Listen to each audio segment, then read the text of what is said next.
The Great Sphinx of Giza, commonly known simply as the Sphinx, is a grand limescale structure in the Golden Giza Desert of Egypt. The statue is of a reclining sphinx, a mythical creature that combines the head of a human with the body of a lion. The Sphinx is seen as a dangerous, merciless creature in Greek mythology. Allegedly, it gives people a riddle to solve when they approach it. Those who cannot answer have their life taken from them. In Egyptian mythology, however, the Sphinx is slightly less of a cruel creature. Unlike the Greek Sphinx, the Egyptian one is firstly male, and secondly is described as more benevolent than the Greek one.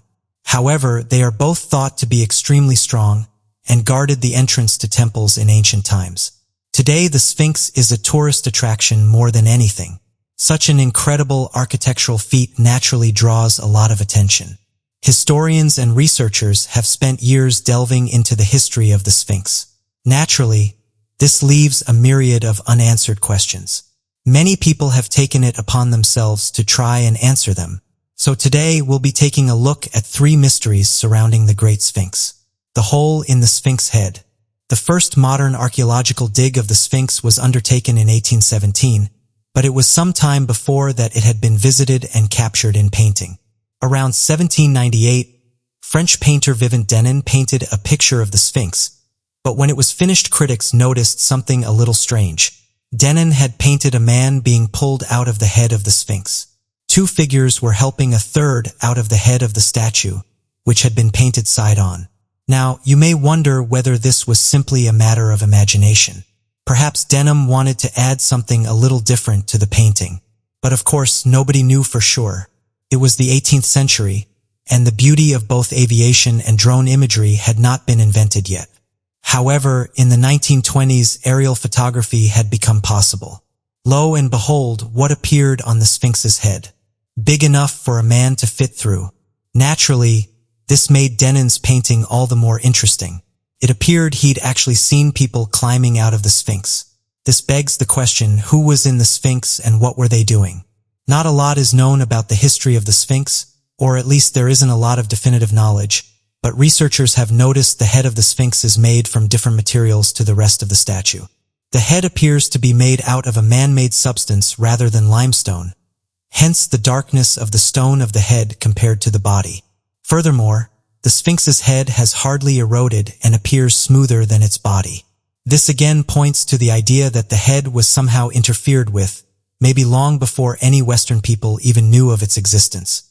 But this still doesn't answer the initial question, why were those men inside the head of the Sphinx? What is the Sphinx's true age? The Sphinx is really old, but how old is old? 500 years? 1,000 years? How about 4,513 years old? Well, that's according to Google, but it's also a very disputed figure. The Sphinx being that old would mean it was constructed in 2494 BC. But some skeptics believe this is simply too recent, while others consider this date being too far back in the past. The Sphinx's greatest riddle is actually its age. Research has debated for years over the topic. The accepted version of events is the Sphinx was built for Pharaoh Khafre, who lived between 2603 BC and 2578 BC. It was erected as Khafre was a little annoyed that his pyramid was smaller than his father's. So he surrounded it with several extravagant add-ons, so to speak. But we can't be sure of the exact dates the Khafre lived, nor when the Sphinx was actually built. The dates of construction are only estimates. However, estimates are usually correct within a few hundred years in history anyway. Some of those I could convince that the Sphinx is a lot older than it's claimed to be, are thousands of years away from those estimates, and others believe scientists are a little over the top with their estimates. The Sphinx water erosion theory is a popular one amongst some researchers. It's been scientifically discredited, but that doesn't stop people believing that heavy rainfall could have created an effect on the Sphinx that makes it look older than it really is. However, a number of researchers believe that skeptics are looking to it in the wrong way in terms of their age. New evidence, discovered as recently as 2020, indicates that the Sphinx actually predates the Khafre dynasty in Egypt by a very long time, perhaps even thousands of years. However, this hypothesis is not popular amongst the mainstream science community. It's raised a huge question of our very understanding of human civilization itself. To state that the Sphinx is older than the Old Kingdom implies that some sort of organized long before the 3rd millennium BC, said one Sphinx researcher. If this is so, much of what archaeologists and historians think they know about the rise of civilization must be revised. That idea is as threatening to many scientists today as Galileo's idea that the sun revolves around the earth was to the church hundreds of years ago. The Sphinx's secret passageways. The whole idea of secret passageways is a motif in popular culture that's been portrayed in countless films, books, and more. Humans generally like to know the answer to secret questions, or just know the secrets themselves. So naturally, when the idea of secret passageways under the Sphinx first arose in the 20th century, people's imaginations began to wander. Excavators have discovered several more hidden hatches on top of the Sphinx, as well as a number of hidden chambers deep inside the statue. Some of these chambers are water-filled and therefore impenetrable, but others are simply open, winding tunnels. Archaeologists aren't completely sure where these tunnels go, but there are numerous theories as to what they might lead to. One of these theories is that the Sphinx's secret passageways lead to the mysterious Hall of Records. The Hall of Records is thought to be an ancient library, concealed underneath the Sphinx for thousands of years. Its existence has never been confirmed nor denied. But allegedly there have been several government cover-ups where, perhaps, some very powerful people have been keen to hide some very incredible things. One theory is the existence of the Hall of Records is that it was constructed by a race that predated the ancient Egyptians by some thousands of years. Naturally, this would also mean that the Sphinx wasn't built by the Egyptians, but by another race. But it isn't just a secret library that's supposedly located under the Great Sphinx. There could be an entire city too. It's an accepted fact that there are 3 different tunnels, at least, that run deep under the statue. These tunnels lead to naturally built caves that exist well below the earth. But what is beyond these caves isn't known. The sarcophagus beneath the Sphinx may lead to more tunnels that could work towards the even greater secret that's waiting to be discovered. However, due to the age and complexity of the Sphinx's structure, it's both too hard and too dangerous to currently explore this network of deep ancient tunnels. If researchers were to find evidence of this ancient city, or even the infamous Hall of Records, our very existence, or at least what we know about it, could be thrown into disrepute. Would that be amazing? Or would it be scary? Whether the Sphinx is hiding the mysteries that some people believe it might be, or it's actually not quite as secretive as we think, we can all be sure of one thing. Building an incredible stone structure, as an ancient civilization, was truly a feat to behold.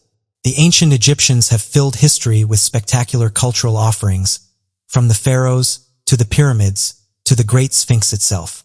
It's only natural to begin to wonder whether there is little more to these beautiful pieces of history than the accepted truths. Who knows what really lurks in the shady catacombs beneath the Sphinx? Perhaps one day we might find out. Until that time, though, there are plenty more mysteries to investigate.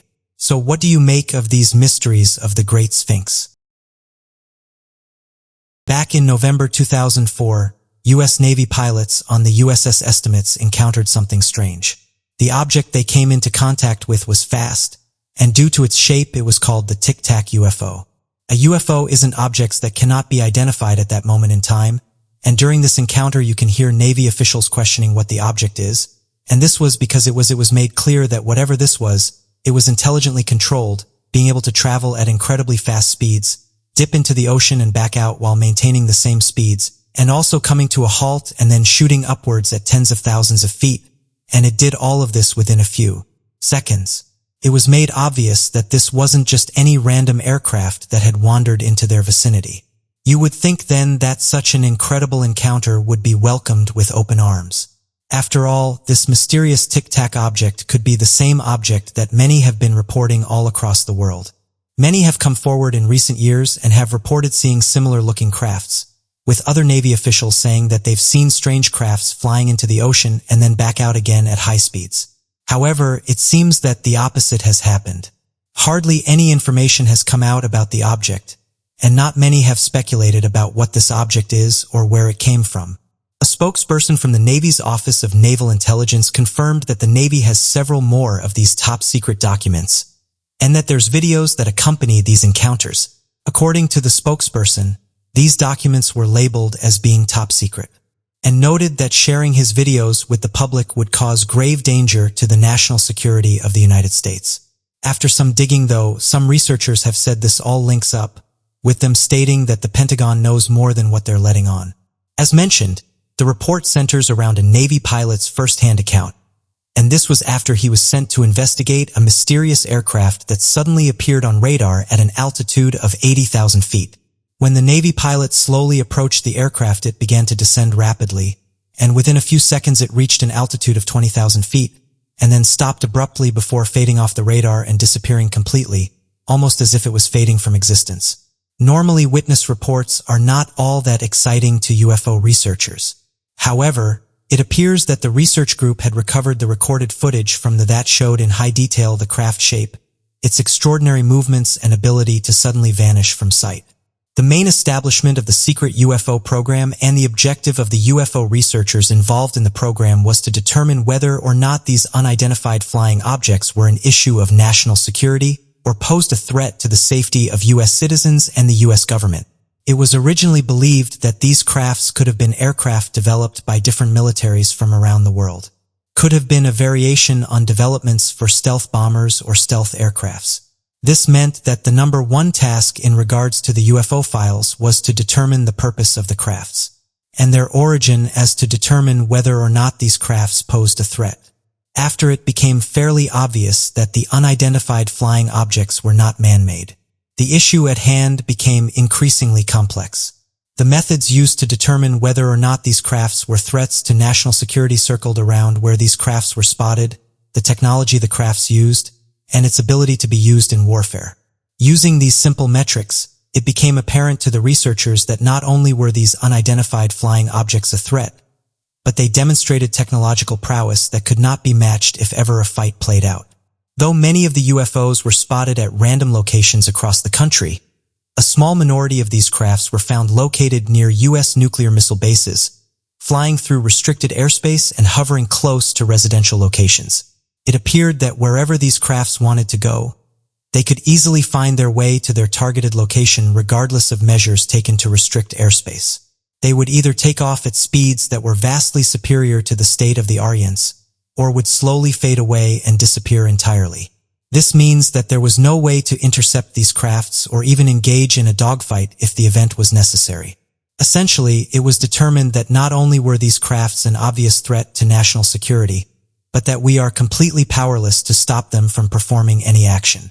This urges the Department of Defense to treat the existence of these crafts not as random sightings and made-up accounts, but rather as genuine worries and threats that must be actively defended against and analyzed in attempts to reverse engineer the mechanisms behind the crafts, and to devise ways to deactivate them and prepare for an eventual confrontation with the unidentified crafts. This could have been a key piece of intelligence that could have greatly influenced the current U.S. president's decision to add a sixth branch to its armed forces known as Space Force. Although the UFO program has currently been discontinued, which is the main cause for the declassification of the files, the chief of the UFO program still heavily believes in the importance of the study and the viability of his team to continue their research and gather information regarding issues of national security. Luis Elizondo, the program's chief military intelligence official, claimed that not only did these crafts exhibit behaviors that appear to defy the very laws of aviation, but these crafts were found to be 100% not man-made and were out of the scope of human capabilities. His reasoning for this claim was that the crafts investigated demonstrated hypersonic capabilities that were described as being far beyond the scope that is physically tolerable by a human being, of whom would experience a high amount of Gs to the point that it would either be fatal or seriously wound them. So what do you make of this report that the Navy doesn't want to release any more information about these objects? Also, what do you think these objects are and how do you think they were able to do what they did? Nature is a force well known to us. Through the ages, nature has given us all that we require to flourish, and nature has destroyed that which we love. It is a force to be adored yet feared, for it can give life and take life away. So today we'll be taking a look at 3 interesting natural phenomena. Infernos inside trees. Lightning is a deadly force, not one to be played with. The electric voltage of a single bolt of lightning can reach 10 million volts, reaching temperatures of 50,000 degrees Fahrenheit, 5 times hotter than the surface of the sun. Storms are commonplace in many places around the world, and as such, it should be of no surprise that a frequent target for these powerful strikes are trees. Whether trees in a simple park, orchard valley, forest, or in green pastures, trees tend to be the tallest objects, rendering them incredibly vulnerable when it comes to storms and lightning. Lone trees, that is to say trees which grow alone in vast areas, surrounded by few other buildings, structures, or other trees, are most at risk. Having said that, any tree can easily be a target provided they are tall enough. This can be more than a little dangerous if a particularly huge tree is next to a school, business, or home. When a tree is hit with a strike of lightning, the sap inside of it begins to rapidly boil until the fluids generate hot steam, exploding the cells in the wood. This often results in the tree's bark peeling away or, in violent enough cases, even being blown away explosively. If the tree is fortunate, it will survive, only having one side of it be affected by the painful blow. Trees can heal from a lightning strike if they are given enough nutrients and time, provided that they are not destroyed on the spot. These are times when something extraordinary happens, though it is tragic for the tree affected. If lightning strikes harshly enough to cut through the entirety of the bark and not be dispelled by the tree's sap-based protection system, then the trees are destroyed and a flaming inferno burns within them, consuming them from inside out. The tree in question does sometimes look damaged with shattered bark and wood, but other times the tree may lack any outward evidence of being hurt. The damage tends to be internal or based in the roots instead, as the electrical current flows through the trunks into the roots, eventually dissipating in the ground. The phenomena of trees burning from inside out are certainly rare, though lightning doesn't necessarily have to be the only reason for why this occurs. Forest fires are able to cause this as well, often if flames get in through a small crack or hole in the tree. In recent years, the forest fires from California have been causing a rise in the number of this phenomenon. Fire whirl, also known as fire tornadoes and fire devil. Tornadoes cause immense strife, destroying buildings, farms, vehicles, humans, and animal lives alike. Sometimes the horror of a tornado can be amplified by fire. As if the sheer force of air wasn't terrifying enough, the element can combine with flames and create a fire whirl, fire devil, or fire tornado.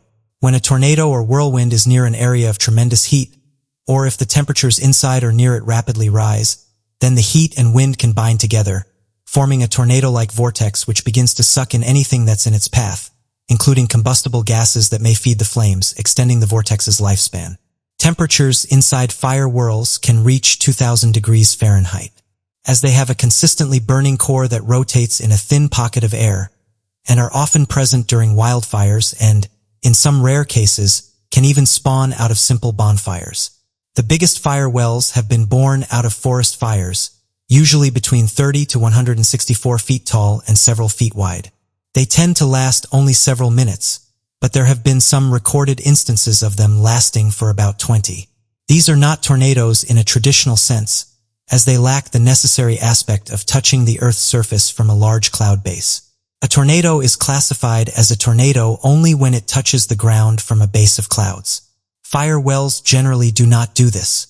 As such, despite often being thought of as being the same thing, fire wells and fire tornadoes are different. The latter differs from the former by the fact that a fire tornado is a separate event when there is an inferno which has such uncontrollable energy that it creates a tornado from the intensity of its height and strength alone. The very first time that fire tornadoes were confirmed was in 2003 during the Canberra bushfires. But since then, there have been cases of this terrifying phenomena occurring in the Carr Fire in California in 2018 and this year 2020 in the Noyleton Fire of Nevada and California. Unlike fire whales, which are generally formed from surface winds and heat-induced lifting, real fire tornadoes are a force straight from hell, as they are induced from a tornadic mesocyclone aloft, that is to say, actual tornadoes composed entirely of fire. Though fire whales may not be as dangerous as fire tornadoes, they are not a force to be reckoned with. With ease, a fire whale is able to uproot trees as tall as 50 to 80 feet. In a wildfire, these flaming whirls can propagate new, stronger fires to begin by spreading the heat and intensity further around the affected area, burning embers, falling onto vulnerable tree barks or dry grasses, carried by the winds. Fire whirls are also common during the eruptions of volcanoes. Daryl Clinton struck by lava. Like all natural disasters, erupting volcanoes should be feared. They are forces that overpower humanity, and often we hear stories about supervolcanoes and the dreadful harm they cause. The threat of the Yellowstone supervolcano constantly circling back into relevancy in the media every few months. Though it isn't only the supervolcanoes which we should be wary of, but also the lesser-known yet still tremendously dangerous volcanoes such as the Kilauea volcano in Hawaii. The Kilauea has been actively erupting since 1983 and is known as one of the most active modern volcanoes on the planet, going in and out of eruptive phases and periods. In 2018, a man by the name of Daryl Clinton was gravely injured by a lava bomb during the eruptions of the Kilauea volcano.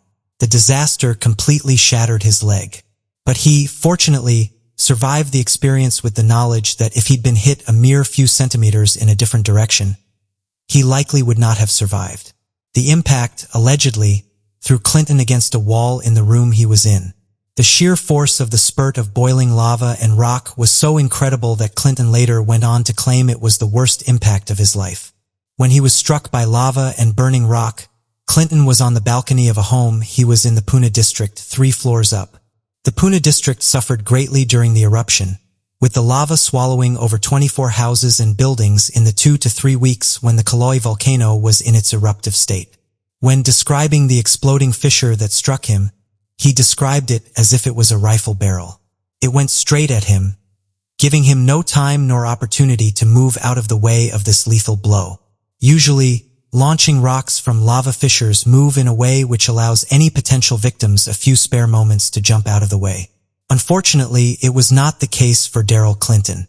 The seriousness of his situation did not escape Clinton, who was traumatized due to both the irreversible damage done to his leg as well as the fact that he could well have perished given a slightly different position. Clinton's friend managed to take him down to the ground floor with some difficulty, dragging him into her truck, after which she called 911, getting the attention of the fire crew. Clinton laid helplessly in the truck, believing himself to be a goner. Daryl Clinton stated, "I thought I was going to lose my life due to the amount of blood being lost." Though the property damage was vast during these volcanic outbursts, Clinton had been the very first person to sustain a grave injury from the eruptions. Though with only 23 injured apart from Clinton. When asked to talk about his experience, he explained that after the initial strike he fell into a flaming chair, which caught on fire as a result of the heated lava. His foot, he claimed, hanging from his ankle, flapping around wildly. The doctors taking care of him told him that he wouldn't be able to use his foot for a prolonged amount of time. The home he was attempting to protect was damaged. But unlike so many other buildings which were consumed whole by the flows of lava, it's still standing. Nature should be loved for all that it gives us. We owe our very origins to it. Nature is what created us. Whether or not you believe in evolution or creation, we are made of nature. Yet, we must never forget the power it holds over us. In the past few centuries, we have achieved grand feats that have advanced us as a society beyond the greatest imaginations of our ancestors. But we are not and never will be stronger than the force that made us. Nature can be absolutely horrifying with phenomena that can strike the fear of existence and divinity within us. Tornadoes, fire wells, cyclones, earthquakes, hurricanes, tsunamis, mudslides, wildfires and volcanoes are forces greater than us. But what do you make of these natural phenomena?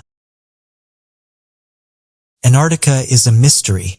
Explorers and mappers of the last few hundred years have worked hard to find nearly every piece of land and uncharted area from around the world. Further advancements in modern technology such as satellite imaging and other innovations have also provided humans with the means to see almost every place on Earth with accurate precision. This in turn caused a variety of strange discoveries to be brought to light. And one of these is a strange discovery that was made in Antarctica using Google Earth. Various UFO sites have claimed that a UFO crashed into the Antarctic snow, and that it can be seen surrounded by tanks.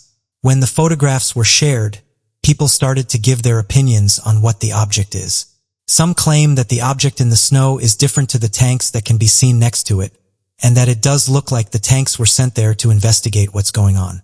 The object looks to be disc in shape, and one thing that confused those who have seen the images is the presence of the tanks. With some saying that if the tanks weren't there, this could be ruled out as perhaps a piece of snow or ice. But due to them being there, it adds an air of mystery. Some went on to say that at the end of the skid you can see an unidentified object. And again, this does look to be disc-shaped. For years there's been rumors that UFOs had been discovered embedded in the ice at Antarctica, and that this is one of the reasons why there's a lot of activity going on down there. UFO researchers have gone on to say that the high military presence here comes down to there being a lot of UFO sightings in the area, saying that bases were built purely to investigate these sorts of claims. As of right now, though, the government has never admitted to finding UFOs in Antarctica, and say the 10 claims of there being UFOs in this region is just stories. When people zoomed in on the supposed tanks, though, some noted that you couldn't see any tire tracks in the snow and said that due to their weight you would easily be able to see tracks. However, UFO researchers hit back at these claims and said that a small snowstorm could easily cover them up, saying that it would only take a few hours for the tracks to be hidden underneath a new batch of snow. One UFO researcher said the following about the object. I think that it measures at least 200 feet in diameter. It could be even more looking at it compared to the tanks. There's a reason why those tanks are there, and I think they're collecting this UFO. We've heard many stories about governments being interested in these crafts, and I think this is one of those cases where we're seeing a real downed UFO." End quote. However, not everyone got on board with the idea of this being an unidentified flying object. This person said the following: "The problem with these types of photographs is that although they're impressive, they're not super clear. So it could be anything. I'll admit that the objects near to this alleged UFO is strange. But again, these could just be anomalies created in the snow. If I had to guess, I would say this UFO is just a hole in the snow, and that it's giving off the illusion of it being a craft. I don't think there's anything to see here." End quote. Interestingly, this isn't the only alleged UFO crash that has been found in Antarctica. This one made the rounds on social media when it was discovered, even going on to feature on various mainstream websites. When first looking at the images, it does look like a typical crash site. You can see a large object covered in snow with a trail behind it, and this immediately caused the UFO community to point out that this could be a possible crash site. Over the years, there's been various reports of unidentified flying objects that have allegedly made contact with our planet. It also fueled more speculation as, according to many theorists, Antarctica is home to many mysterious happenings. The original photograph was found via Google Earth and shows an area known as South Georgia Island. It quickly spread across various websites, with everyone giving their opinion on what they thought the object could be. There's even some that have now come forward and said that the object looks similar to a Muamua, the mysterious space rock that was discovered in our solar system back in 2017. People were quick to say that this photo could be the real deal. However, others weren't so sure. One user said that if you zoom out, there's a mountain really close by, going on to say that what most likely happened is some ice fell from the mountain and skidded in the snow. This left behind a trail that made it look like a crash. The user then went on to say what's the most likely event: an unidentified flying object crashing to the ground or some ice becoming dislodged from a nearby mountain. Geologist Richard Waller from Kiel University got involved and said that this explanation is the most likely one, further saying that it's not aliens but Earth just being Earth. He said the following: "It looks to me as though this feature is related to a large avalanche from a nearby mountain. Part of a hanging glacier appears to have collapsed. You can see the avalanche debris at the foot of the slope, and this could be a large block of ice that has traveled further as a consequence. The tracks show that it's sliding over a snow-covered glacier before it comes to a rest." Although some didn't accept this explanation, saying that you can clearly see it's a craft, many said that this explanation explains what's happened. However, as some have pointed out, just because this one event got explained doesn't mean the rest gets off. For the last few decades, there's been various stories of people seeing giant crash landing, and that many believe that Antarctica is a hotspot for these types of reports. Every year, strange stories come out of Antarctica saying that a new UFO or crash scene has been discovered, and as with most of them, people are divided. This one, though, is said to be one of the more interesting ones, as it's one of the clearest images we have, and because there's allegedly tanks guarding it. So what do you guys make of the claims that there's UFOs in Antarctica? And do you think there's tanks surrounding this object? Or is it something else? For years, people have been encountering cryptids, creatures that have yet to be recognized by science, with some of the most famous ones being that of the Loch Ness Monster, Bigfoot Yeti, and the Mekele Bembe. However, one interesting cryptid is that of the giant spider. For years, people have been coming forward with their strange encounters, and one of these was recently told by a man who was fishing in the Missouri River. A man who called himself L. Smith said he had a strange encounter while fishing in the Missouri River. He claims that while here he suddenly noticed a large hairy creature, and that the animal in question was over 5 feet in length and looked like a spider. He said the following about the encounter: "I'm lucky to go fishing almost every weekend, so I know what kind of animals live around here. I have plenty of experience around the woods and rivers. It was around noon, and I sat down for a few minutes to smoke when I started hearing dry leaves moving to the left. I turned my head to where I heard the noise and see a huge long pair of hairy legs grabbing my canteen I just placed there a few seconds ago. It really scared me and I almost swallowed the smoke." End quote. He went on to say that the encounter didn't last long and that he didn't see the creature for very long. The only thing that he remembered was that this creature was large and that it looked like a huge spider, something he'd never seen in this era before. Smith said that after the encounter he decided to go back to the era in the hopes of finding the creature, but said that when he returned he wasn't able to find any evidence of the animal being there, saying that it was frustrating because he was sure about what he just witnessed. He said the annoying thing about having this encounter is that no one believes him when he tells the story. He said though that he knows what he saw, and going from his estimations this creature would have measured in at just over 5 feet. It's interesting to note this is the first known sighting of a giant spider in Missouri. Those who read this story said that what this person encountered could have been the jabarfovi. The jabarfovi, more commonly known as the Congolese giant spider, it's that of a large undiscovered species of spider that is reportedly the size of a man and having survived from larger arachnid species found in ancient prehistoric times well into the modern day. Though large spiders have been reported all across the continent of Africa, it appears that within the Congo there are native tribes known as the Baka that refer to the spider as the jabarfof and have reported that the creatures have a leg span of roughly 4 feet. These urban legends were uncovered after a number of African reports began telling of a massive spider infesting different African countries at different times of the year. The reported sightings of such a creature occurred back in the 1890s, when a missionary from England ventured into the country of Uganda and discovered a massive web located near Lake Nyasa. He then writes that as they were looking at the web and getting closer to try to understand what it was given this massive size stretching between 2 larger standing trees, several of his people became trapped. As they began to move in the web sticking to the strings, they claimed spiders with legs longer than 4 feet began to come out and bite into their trapped men, causing the others to run and leave them in fear. Later expeditions in 1938 would lead researchers to consulting with local and native tribes in the Congo that told of the jabarfofi spider that was believed to have a matching leg span of 4 feet in length, had thousands of extra scrutters being the size of a peanut, and would nest nearby tribal villages in efforts to trap birds, large animals, and even humans.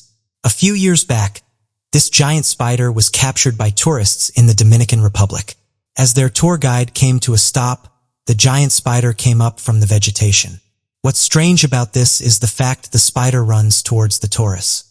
Usually this is a strange behavior for spiders, but many people who have encountered giant spiders report them doing this. Another person who is from South America had a run-in with a giant spider. They said the following: "While jogging near my home, I encountered something huge. I always jog the same route and it means I have to cross from pavement to woodland. While in this woodland, I was chased by a large spider. When I first saw it, I initially thought it was a stray dog. And this was because when I was running, it was dusk and it was hard to see things around me. The forest that I run in though becomes dark very quick. I saw this thing around 20 meters from the path I was on. And as I slowed down to get a better look, I could tell it wasn't a dog, but instead a large spider. In fact, to guess I'd say it was around 12 to 18 inches wide. As I slowly got closer to get a better look, this thing started scurrying towards me. I was so frightened and got out of there as soon as I could. When I arrived home, I told my husband about what I'd seen, and we then went back to the forest to try and find it. However, when we got back to the spot where the spider originally was, there was nothing there. Since that day, I haven't seen the spider since. These creatures seem to be rare, as people who encounter them don't usually witness them again. This has led some to suggest that these spiders are a rare species that are not usually seen by humans. Although these stories sound too good to be true, these giant spiders have been documented for decades. Most of the tales describe the giant spiders digging a shallow tunnel underneath tree roots and camouflaging it with a large bed of leaves. It's then said they create an almost invisible web between their burrow and a nearby tree. Some have even come forward and said they've seen these spiders haunting their prey. So what do you make of these stories of giant spiders? Do you believe that in remote locations on our planet there's a giant species of undiscovered spider? Ghost stories, demonic possessions, and the supernatural are often pinned to fiction. We can find the frightening horrors of these events to movies and folklore, ignoring the very real instances that have been prevalent in the past and continue into the present. The frightening reality is that there are more reports of demonic possession, hauntings, and ghost tales now than ever before. So today we'll be taking a look at 3 haunting stories and locations. Dr. Gallagher and demonic possession. Psychiatrist Dr. Richard Gallagher offers a view on demonic possession far from the usual narrative science offers us. Gallagher studied at Yale University on a linear career path studying medicine, a man of science who believes wholeheartedly in demonic possession.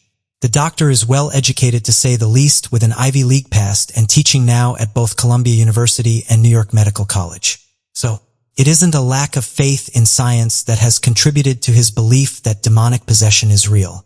Before embracing the ideas of possession and exorcism, Gallagher dismissed accounts of demonic possession, such as biblical recounts of specific events, as early attempts to explain disorders that we had little medical information surrounding, such as epilepsy. Today, Gallagher tells quite a different story, believing he has encountered more cases of possession than any other physician, and building a reputation as a consultant on various instances of demonic possession. Throughout the United States, Gallagher has become the go-to person when an exorcism is needed, distinguishing between mentally ill patients and genuine victims of demonic possession. Some of the evidence Gallagher has seen firsthand that these possessions are, as he calls them, that they simply shouldn't be able to know, seeing sacred items fly off of shelves and having their sudden ability to speak in perfect Latin, what some would call an archaic and extinct language. Colleagues of Gallagher's describe the tone in which he talks about possession to be dry, clinical, and matter-of-fact. The straight-laced attitude only strengthens the serious approach Gallagher has to these exorcisms. They aren't a scene from a horror movie. This is real life. Critics describe these Latin-speaking victims and other alleged demonic happenings that Gallagher claims to have seen as nothing more than cheap parlor tricks conducted by people in need of therapy. Gallagher's rebuttal is rooted in the personal experiences and first-hand witnessing of possessed individuals. One notable event includes the demonic possession of a woman in a chapel. As many iconic films would have you believe, nuns and priests surrounded the woman, praying in an attempt to remove the demonic spirit. The woman demonstrated some odd behaviors, supporting the idea that she was possessed, including appearing to fall into a trance and speak in multiple voices, one being a deep masculine voice, one a high-pitched tone, and the final voice speaking solely in fluent Latin. The voices would speak in third person, at one point exclaiming, "Leave her alone," priests shortly being followed by, "Stop, you'll be sorry." The defining, most stereotypical aspect of this possession was an aversion to holy water. When the victim was sprinkled with standard ordinary water, she had no reaction. But when the same process was repeated with holy water, the victim screamed in pain. The Catholic scientists did not always believe in demonic possessions, but Dr. Gallagher insists that science and religion have a place side by side, and that the scientific method, so long as you follow the facts regardless as to where they're leading you. What does the Vatican say about demonic possession? Within many circles, not exclusively the Vatican, but certainly including it, exorcism, possessions, and discourse surrounding demons remains controversial, and part of this reluctance to discuss these events stem from the popular culture horror films depicting such evil possessions. These films have not only distorted and in the eyes of some mocked demonic possession, but led to a significant increase in the number of claims of supposed victims stating that they had been possessed by a demon. The Catholic Church allows exorcisms to be used when they believe that the individual has fallen victim to a demon. Roman Catholicism views the rite of exorcism as a sacramental, remaining distinct from a sacrament. To employ an exorcism, there must be authorization from a valid church or church authority, and those conducting them must be of Catholic faith. The rite of exorcism was updated by the Catholic Church in the January of 1999 from the 1614 First Official Guidelines for Exorcism. Exorcists are permitted to perform the ritual in the traditional Latin, though as of 1999 the Vatican and other Catholic institutions act upon the assumption that a victim of demonic possession still maintains their free will. The demon may be physically in control of the individual, but their mental faculties remain intact throughout the experience. This means that prayers and blessings can aid and assist in freeing the victim. The canon law of the Catholic Church has measures in place in order to distinguish the possessed from the confused. Before an exorcism can take place, extensive medical and psychiatric measures have to be undertaken to evaluate the possibility of a mental illness. After that, the ritual may be performed by an ordained priest, provided they have the permission of a local bishop. The Catholic Encyclopedia, published in 1908, stated on the matter, "Superstition ought not be confounded with religion, however much their history may be interwoven nor magic." The Roman Catholic Church cites some signs of exorcism to be fluent speaking in a foreign language the victim has no prior experience in. That is seemingly supernatural, an understanding of secret or remote knowledge that the victim under ordinary circumstances could have no understanding or awareness of, and an aversion or pain to holy items and blatant blasphemy. In 2018, 250 priests from over 50 countries were invited to the Vatican City in Rome to undergo specific Catholic training on identifying cases of demonic possession, of mistreatment linked with the Church performing exorcisms. The week included accounts from priests detailing their own histories with performing exorcisms and numerous lectures and case studies. Priests from around the world delved into the theological, psychological, and anthropological history to these bizarre, terrifying instances. This course has been made necessary to educate priests on identifying what is considered by the Catholic Church to be a true demonic possession. As with the ever-increasing demand for exorcisms, the call for distinction between the real, the severe, the fake, and the confused is more vital than ever before. American priest Father Thomas explains that out of 180 cases he has witnessed, only 12 required major exorcisms. St. Paul's Episcopal Church. St. Paul's Episcopal Church was built in 1832 when the widowed wife of John Fleming donated the land on which her late husband was buried. The land became the church and cemetery of St. Paul's. The building has stood the test of time, having the first vestry built in 1833 and the Coral Rock Church following shortly after in 1838. Following this, a series of natural disasters destroyed the church, with the figurative nail in the coffin being the destruction of St. Paul's by a hurricane just a decade after its initial construction. After a prompt rebuilding, the St. Paul's Episcopal Church appeared to stand the test of time, surviving even more events nature through its way, including the 1886 Great Fire. The beautiful St. Paul's held the first official cemetery Key West saw. The boundless site didn't have a fence, but rather the deceased were buried up to the edges of established homes. This proved to become problematic in the forthcoming years. Key West, the home of St. Paul's Episcopal Church, is a coral rock island, preventing the depth we see today in creating grave sites. Those who passed away were buried in cement caskets, far too close to the surface of the earth. This would soon become an issue as cement dissolves in salt water. The striking of Hurricane Okeechobee resulted in the destruction of hundreds of people's final resting places.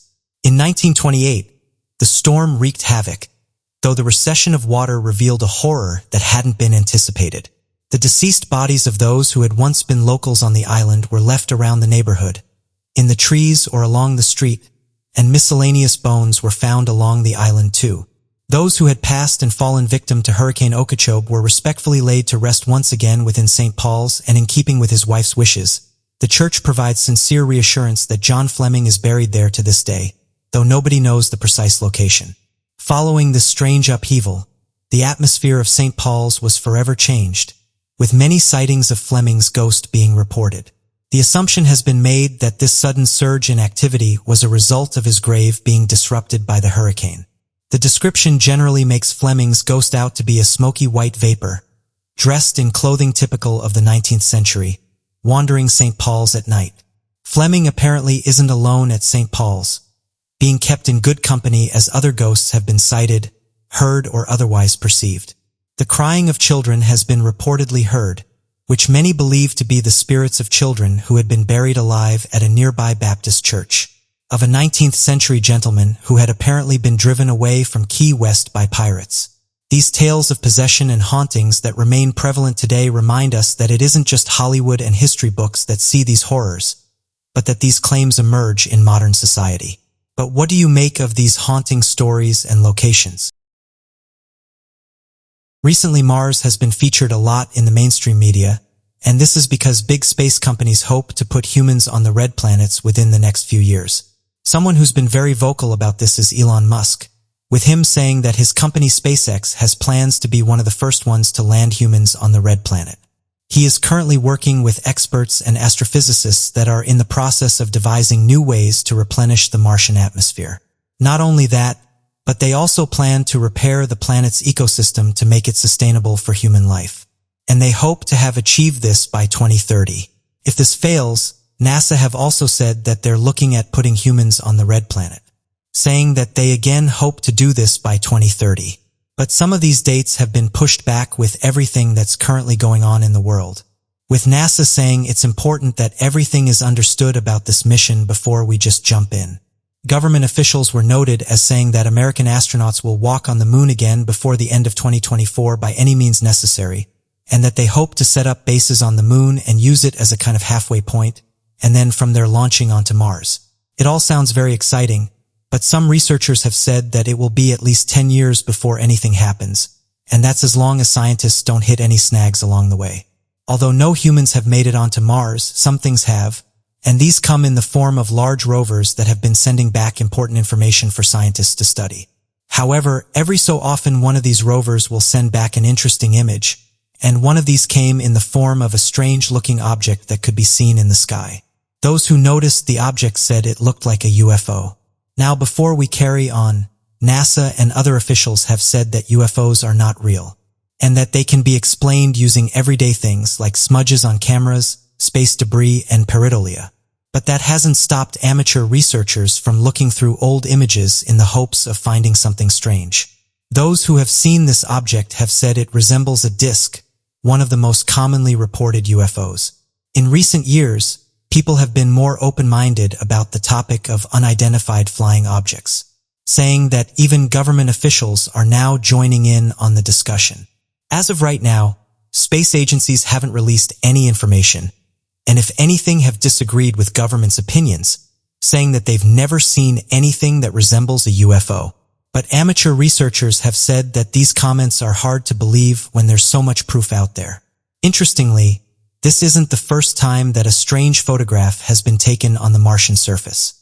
NASA uploaded this photograph to their website and said the following. This image was taken by Front Hazard Avoidance Camera Front HAZCAM, and this was on board NASA's Mars rover Curiosity on Solar Day 2662, taken on the date February 1st, 2020. However, it's the anomaly in the left-hand corner that's caught people's attention. You can see what appears to be a black sphere-shaped object hovering in the sky, causing some to suggest that this anomaly is an unidentified flying object. As of right now, we don't have much information to go by, but images like these start interesting conversations about life possibly being on other planets. This isn't the only claim of there being alleged life on Mars. Perhaps one of the more well-known photographs allegedly showing something mysterious on the red planet is that of the Mars rat. Photograph depicting an alleged rodent was named the Mars rat ant, and the internet went wild with theories as to why the creature was there in the first place. It was picked up by UFO researchers a few years back, and they suggested that the animal was placed on the Martian surface in order to see the effects the planet has on live animals. However, Joy Crisp, who was the Curiosity's deputy project scientist of NASA's Jet Propulsion Laboratory at the time, said the following. Clearly, it results from things like wind erosion and mechanical abrasion and breakdown chemical weathering on the rocks. This is why they get these weird shames. End quote. Although the idea of going to Mars sounds exciting, there's many people who have spoken out about these missions, saying that it's going to cost us billions of dollars to do this, and when we're there we'll have to completely change Mars' environment so it's livable for humans. People criticize these actions, saying there's still a lot of work to be done here on Earth, and those billions of dollars that have been spent on these missions could go toward helping a lot of people.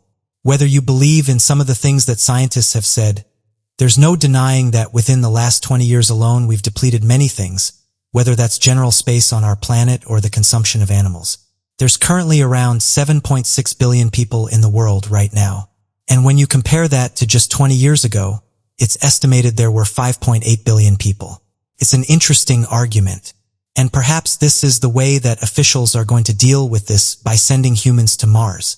The more we've studied Mars, the more we've learned about its various changes over the years. For example, many years ago, scientists said that Mars would have been uninhabitable. But researchers showed us that at one point in time Mars would have had conditions suitable for life. This is evident in water flow that can be seen on the surface of Mars. NASA scientists have said there's over 100 billion planets in the Milky Way galaxy alone. There's hundreds of billions of galaxies all teeming with millions or billions of planets. This makes the likelihood of there being life in our universe very high. This is why NASA and other space agencies are now making it their goal to visit various systems in the hopes of finding life. It's likely it will happen. The question is when and how long it will take. For all we know, there could be life only a couple of million miles away, or it could be hundreds of billions of miles away. And when you're talking about space, billions of miles is a very small distance. So what do you make of these discoveries on Mars? And do you think we should be sending humans to the red planet? If not, what do you think would help some of the issues we're facing right now? We can learn a lot from nature. Millions of years of evolution have created some very impressive animals. In the last few hundred years, humans have started to build on natural habitats, meaning that encounters with wild animals was inevitable. So today we'll be taking a look at 3 wild animal encounters. Mick Fanning encounters a great white shark. In July 2015, Australian surfer Mick Fanning was competing in the surfing competition, Jeffreys Bay. This major competition, also known as J-Bay Open, was being held on the eastern cape of South Africa. It was the final day of the competition, and it had just begun when Fanning felt something get stuck in his leg rope. He tried to kick it away and was promptly thrown off his surfboard and fell into the water. All he was able to see were fins. He had been knocked into the water by a great white shark. Fanning explained that he was paralyzed with fear, as he couldn't see anything except for shark fins. Although scared, he managed to punch the shark in the back and startle it. The shark seemed more interested in hitting the surfboard than attacking the surfer. He luckily escaped injury as the rescuers on jet skis were immediately there to rescue him and his competitor. Julian Wilson. That entire summer of 2015 had seen a high number of shark attacks, yet the competition was still held. The 3-time world champion was participating in the competition to defend his title. The entire encounter was shown live on camera during the tournament. As he prepared to ride a wave, his family could only watch in horror as they all realized he was swimming next to a large shark. Immediately after Fanning's encounter, the tournament was cancelled. Shark experts and scientists explained that Fanning did everything right during his shark encounter. He put the surfboard in between him and the shark as a buffer. He avoided its mouth and teeth, struck the shark on the back to start a little way, and then moved back towards the shore. Scientists say that sharks respect power, so you need to hit it hard if you ever encounter one. Punch it somewhere sensitive, such as the nose, gills, or eyes. They will most likely swim away instead of retaliating like other animals. Most of the time, experts believe sharks are either just curious or have confused people in the water for seals or other prey. Sharks rarely bite humans intentionally. Australia has the highest number of unprovoked shark attacks in the world, followed by the United States of America and South Africa. Great white sharks are involved in a large number of those, especially in California. They make up the majority of shark bites. Despite this, data suggests that a surfer in California has a 1 in 17 million chance of being bitten by a shark in their waters. South Africa is well known for its great white shark population. Their waters are probably the most shark-infested in the entire world as they hunt seals off the coast. It also happens to be one of the best areas in the world for surfing. And the grizzly bear Todd is probably one of the luckiest men still alive. He managed to survive not 1 but 2 grizzly bear attacks from the exact same bear, all in the span of 15 minutes.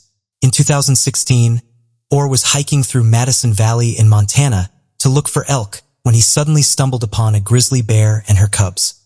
She immediately charged at him full speed and jumped on top of him. He managed to get his bear spray out and use it, but it was unfortunately ineffective. While it usually helps deter and protect against aggressive bears, she was determined to protect her cubs. She quickly bit on his head and arm before getting off him and walking away with her cubs into the woods. He was able to get up and began jogging back to safety where his car was parked 3 miles away. As he was running to safety, she attacked him again. He had unfortunately moved in the same direction she had previously gone with her cubs, so she mauled him once more. She bit his arms and his shoulder again, this time lifting him up with each bite. She then stood over him until she no longer perceived him as a threat.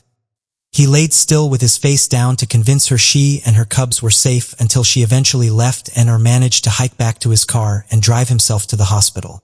When he got to his car, he first took photos of himself and sent it to his friends, as well as filming a brief video where he explained what just happened to him. He drove to the hospital where he underwent a few surgeries for his broken arm and head wound. The next morning, he posted his video to Facebook where it managed to go viral and be seen by over 35 million people within the first 24 hours. Or made a full recovery, and when he was finally able to, he immediately went right back to hiking and hunting. All survival was due in part to his knowledge of bears and bear attacks. He brought along bear spray and handguns. He would make loud noises every so often to avoid surprising an animal. He knew that bear spray was more effective at stopping a bear charge than a gun. But unfortunately, the bear was too determined and ignored the spray. His backpack also helped protect his body from obtaining serious injuries. He knew to lay face down in a fetal position, remain calm and still, and cover his neck and vital organs. Grizzly bears attack when they are startled or to defend their young cubs from perceived danger. So if you show that you are no longer a threat, they'll be satisfied and leave. Grizzlies are one of the most dangerous animals on the planet and are extremely aggressive, but fatal attacks rarely happen. You are more likely to be struck and pass away by lightning than by a bear. Bill Haast, the snake whisperer. Since he was a young boy, Bill Haast extracted venom from dangerous snakes. As an adult, he was the owner and operator of the Miami Subantarium from 1947 to 1984. At this tourist attraction, he would extract venom from 500 deadly snakes they owned in front of his paying customers as an attraction or show. He would put on a show of letting the snake free and then catching it with his bare hands. He then would extract the venom by holding the head of the snake and forcing them to bite through a thin rubber membrane over a vial. As they bit into it, they would release the venom into the container. He put on this entertainment probably 100 times a day. He suffered from over 175 snake bites throughout his life, earning a Guinness World Record for many of them. He began to inject himself with various snake venom in order to build up an immunity to them. He was quite successful with it, as he rarely required treatment when he suffered bites from cobras and green mambas. He began supplying venom to medical researchers at nearby universities. They used it to experiment on polio treatments and other diseases. He even flew around the world to donate his blood over 20 times to help treat snakebite victims when an antivenom was unavailable. He received an honorary citizenship to Venezuela after he traveled far into the jungle to help save a boy. In September of 1977, a 6-year-old boy fell into the crocodile pit and promptly ended the boy's life. The crocodile that took the boy's life had lived there for nearly 20 years without any incidents. Haast was distraught and suffered extreme mental trauma, so he eventually closed the tourist company. Although the parents did not blame him, he refused to house any more crocodiles and shut down the Subantarium. He instead opened the Miami Subantarium laboratories and continued to produce snake venom for medicinal and research purposes. In 1990, he began to suffer tissue damage in his hands due to the snake venom. One of his hands looked like a claw after an injury from an eastern diamondback rattlesnake. He eventually lost a finger after he was bit by a Malayan pit viper in 2003. He was also bit by a cottonmouth on the finger, quickly turning black, which he had his wife cut off with garden shears. After that, he no longer housed venomous snakes at his laboratories and stopped handling them. However, he did continue to inject himself with snake venom over the years. He claimed that he had handled more than 3 million snakes in his lifetime and that it was the snake venom that allowed him to live for so long. He injected venom from over 30 venomous snake species every day for more than 60 years. He lived to the age of 100 and passed away on July 15, 2011. But what do you make of these wild animal encounters? Dogman is an elusive cryptid that's been seen all across America. Cryptids of creatures that are not backed up by science, noting that there's not enough evidence to suggest that they exist. However, a large number of people have come forward in recent years and have detailed their encounters, and one of the most interesting ones is that of the mysterious Dogman, a large human dog-like creature described as looking like a werewolf and possessing superhuman. One of the issues with the majority of these encounters is that they happen so fast and the eyewitnesses is usually left dazzled and confused. This comes down to the fact that they weren't expecting to see such a creature, so don't have things like cameras ready when the encounter happens. When the eyewitnesses reach for their camera, the creature is usually vanished. However, I was sent a video of photos from a woman who claimed to have captured proof of the Dogman. As mentioned, the Dogman cryptid is probably one of the hardest to capture on camera, and even harder to do so in the daytime. Yet this individual claims that what they saw looked eerily similar to the descriptions of the mysterious Dogman. She said the following about the encounter. "Yes, please use the images. I want everyone to look at it and tell me what they think because I have no idea what it is. It looks like it has a canine head to me and is as big as a bear, so I'm kind of thinking it's a Dogman. Also, there have been several sightings back in the same era of an upright walking canine. Absolutely, go ahead and share my story. I've had other encounters in the area as well. And like I said, other people in the area have reported seeing a large upright creature. There's definitely something back there, and it's staying around the same era because 3 other people have seen the same thing." End quote. Here's the video. Yeah, what is that? What was that? I seen its ear flick. Oh my God. It's just licked and perked its ears up. Wait, where is it? Oh, I see it. Do it again, Kenna. Do it again. Interestingly, it does appear to resemble the Dogman cryptid, having a canine head and slender but muscular body. This could be some of the most impressive footage we have of this cryptid, and could prove once and for all that eyewitnesses are actually seeing a creature that looks similar to a werewolf. Not many people have seen this footage, but those who have are convinced that it shows a Dogman, and say it's some of the best evidence we have so far. Even going on to note that you can see the creature moving its head and ears. One person said the following about the footage. "I'm glad I saw this on the Dogman group as I think it's some of the best evidence we have of the cryptid. The Dogman has always interested me and been my favorite cryptid. Hearing people detail their stories always makes me more interested in the creature and wanting to research it more. But some of these stories sound too far-fetched and unbelievable. But when I saw this footage, it matches up exactly with what people are seeing. It's incredible that we have such detailed footage of the Dogman, and it's even more impressive that this was taken during the daytime. The majority of Dogman encounters happen during the night, and even though some witnesses have tried to photograph what they saw, the photographs usually come out blank or really hard to make out. It's very unusual to have photographs and videos of a cryptid during the daytime. Skeptics say that when people see these cryptids during the nighttime, they're actually just encountering everyday wildlife. But this footage pretty much matches up with the majority of eyewitness accounts. Those who have come forward with their encounters have often compared the creature to a more dog-like Sasquatch, whereas others believe it to be more of a werewolf beast than at the center of skinwalker legends. Interestingly, for the last 60 years there have been many reports about these creatures, and as with most of these tales, the majority of these stories follow a similar theme. Researchers have managed to pinpoint the first Dogman sighting to 1887. This was said to have occurred in Wexford County. The story goes that 2 lumberjacks were having a conversation when one of them spotted something mysterious. He described it as having a man's body and a dog's head.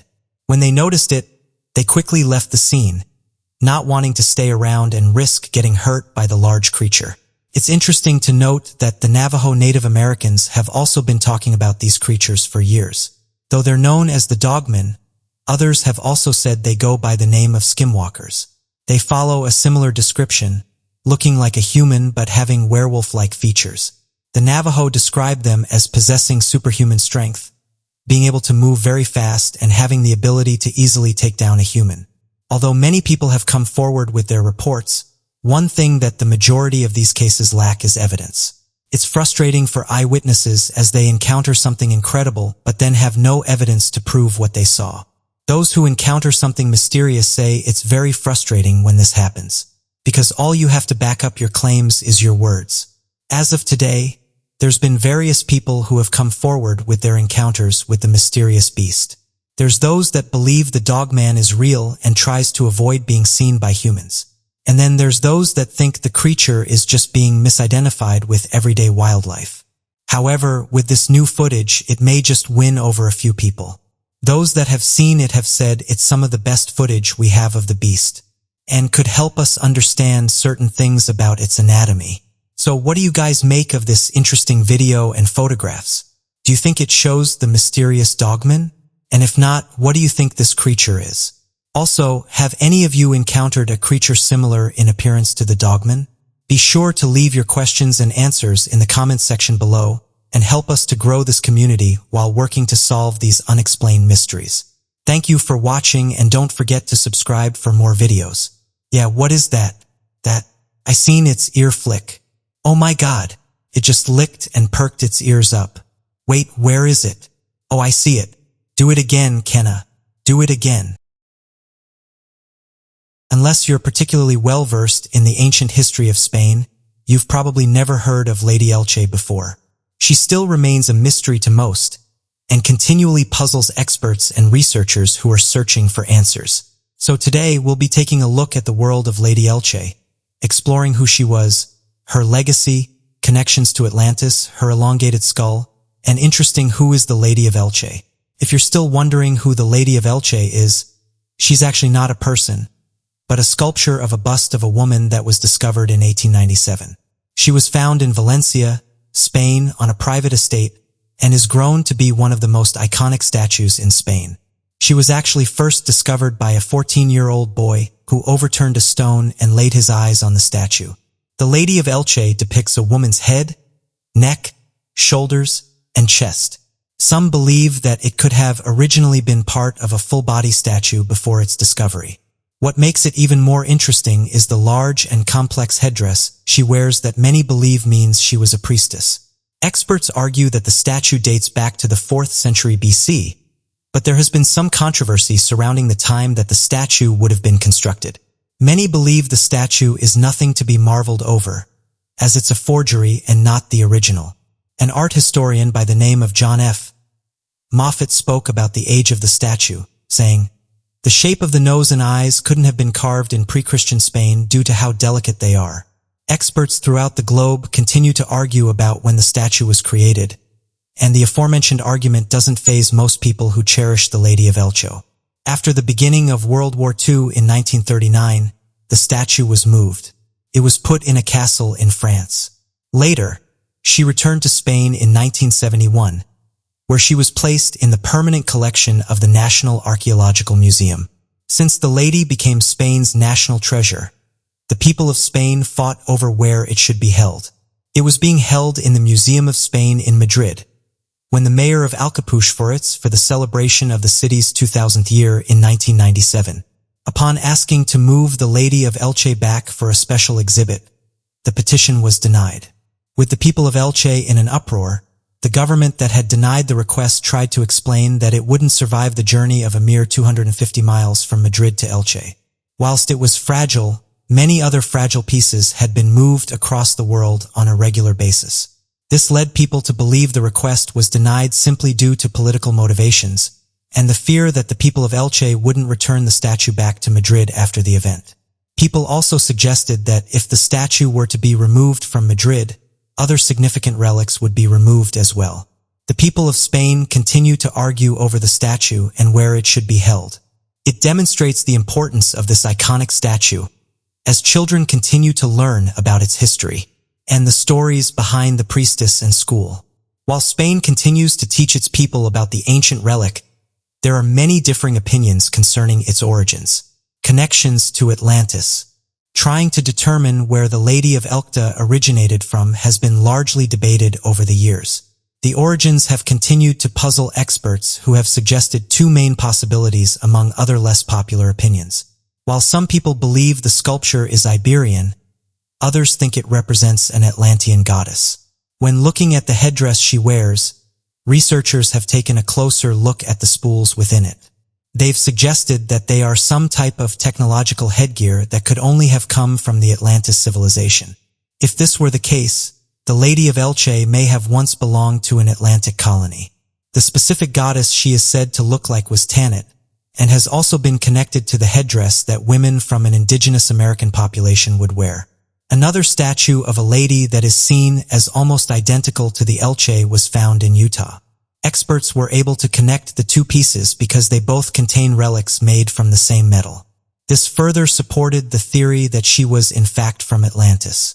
Other experts have explored how a similar peaked headdress has been worn in Tunisia in more modern days. They also noticed the jewelry design has Phoenician analogues. Some people looked the refined face of the Lady of Elche and speak to her royal and expressionless. This suggests she could have been something such as an Egyptian queen. With that said, others argue that her facial features are uniquely Caucasian, and therefore must be from Atlantis.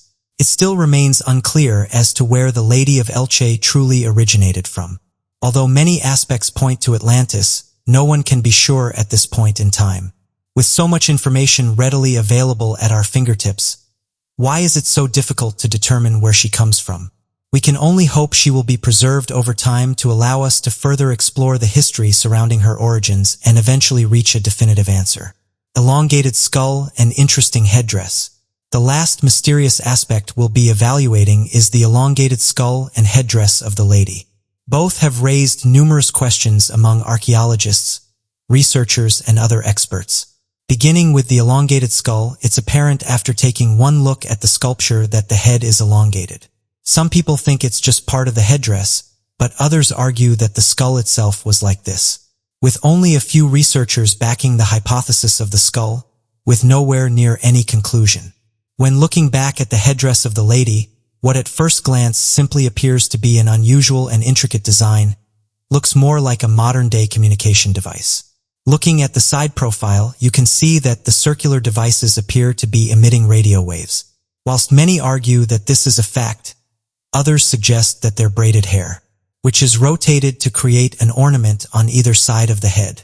She's even been compared to Princess Leia from Star Wars after looking at the way the headdress rounds the side of the statue's face. They've also been referred to as earmuffs that were representative of Atlantis. Parts of Peru and the Andes have been connected to Atlantis. This is where they discovered Anunnaki remains. Another legend explains that there were men who visited Earth from Venus with those types of earmuffs. Of course, this theory surrounding aliens has not been the most popular, but it continues to lead to more questioning of where this statue could have come from. It seems as if the elongated skull and headdress of the lady have not helped in providing the vital information needed to draw conclusions about the mysterious sculpture. Do you think the headdress was ornamental? Could it have served a function in a more modern world? These questions have yet to be answered with any certainty. Until that day comes, we'll have to work with the information we currently have and decide for ourselves. Now that you've gained insight into the mysterious world of the Lady of Elche, what do you think? Whilst it's clear that there are certainly more questions than answers, it's interesting to learn about the history and places the sculpture could have. Experts continue to delve into the finer details, searching for more. We may not know where the Lady of Elche came from in this lifetime, but as science and technology continue to progress, who's to say we won't find the answers we're looking for one day? So what do you make of these mysteries surrounding the Lady of Elche? Recently, it seems there's been a lot of activity close to our moon. This comes in the form of unidentified flying objects. The most recent video comes from Facebook, with various groups sharing the footage. One thing that people can't agree on, though, is the size of the object. Some are saying that it's massive, while others have said the footage is suspicious. One individual said the object's looks are like a meteorite just collided with the moon, and that what we're looking at is the after effect. I've said that rather than being an asteroid, what we're looking at is an unidentified flying object. Interestingly, avid sky watchers have been sending in photographs and videos showing strange objects close to our moon. Although there's some that don't believe these objects are UFOs, many are of the opinion that they are. There's even some that have suggested the moon is not what we're being told. Most legitimate theory available at this time comes from the works of Russian researchers Michael Vassin and Alexander Shabakov, who put forward the idea of an artificial moon. They began to notice that the craters of the moon, regardless of the impact size or diameter, all equaled out in depth. They also noted that these craters had very shallow and flat interiors, and in other areas even containing convex bottoms. They hypothesized that meteors are hitting an armored hole underneath the surface of the moon, preventing further depths inside the celestial body, and believing the moon may be a possible spaceship created by complex alien life. They said that this theory was only reinforced as the mathematics for the moon and its density became an apparent issue. Given its size, location, and general theorized makeup, the moon should have a density of roughly 5.5 grams per cubic centimeter. However, given its orbital path and overall physics, we find the moon to only be 3.3 grams per cubic centimeter, causing the moon to be much less dense compared to our planet, despite theories of the moon's creation coming from materials of the Earth. Over the last month or so, people have been reporting strange things. These reports have been made all across the planet, with the majority of eyewitnesses not being able to explain what they're seeing. This has in turn caused various different theories to be put forward in the hopes of explaining these objects. One place where these strange objects have been reported is that of Dubai. Eyewitnesses have said that over the last few weeks, these mysterious anomalies have been seen by many people, with one person live broadcasting the event as it was happening. The video was strewn to various Facebook groups, with people in the comment sections putting forward their theories to try and explain what they were seeing. Some suggested that the objects in question came from space and could have been meteorites burning up, but others said this couldn't have been the case as they were too close to the buildings, and at one point they were even flying around them. To further back up the idea they were not meteorites, they could be seen changing direction and pulsating. Those who witnessed the event firsthand said there were between 8 and 12 lights overall, and that all of these gave off bright colors. One person who saw the video said the following: "Although I wasn't in the region when this happened, I've seen similar looking objects here in the US. Something that I've noticed is that they seem to be disguised as meteorites, but after a while they start acting unnatural. For example, being able to change direction and flying away at high speeds. One thing I couldn't explain is how they were able to change direction. I did try and capture the objects that were above my house, but due to how far away they were and that they were giving off bright lights, my phone wasn't able to focus and take a clear photograph. As of right now, it's not known what these objects were, but as some have pointed out, strange activity in our skies seems to be on the rise. Some have labeled these anomalies as unidentified flying objects, and said that in the last few years alone, reports have been on the increase. Various photographs and videos have made their way into the mainstream media, with government officials even coming forward and saying they're investigating these crafts, and that some of them are in fact genuine. This has caused people to look into the subject with a more open mind. Interestingly, there's not many places where these unidentified flying objects have not been recorded.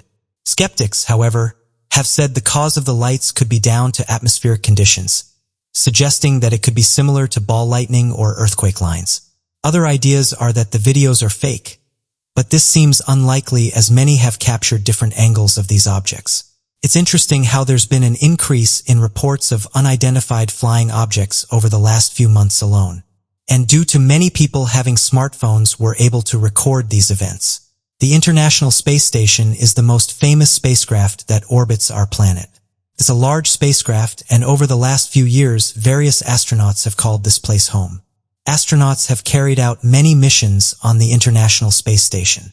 For example, going back a few years ago, researchers on board were able to find out the changes of gravity do more than just affect the astronauts on the International Space Station. When the National Aeronautics and Space Administration conducted research regarding bacterial growth of salmonella in space, they found that for some strange reason the bacteria became far more dangerous after a spaceflight.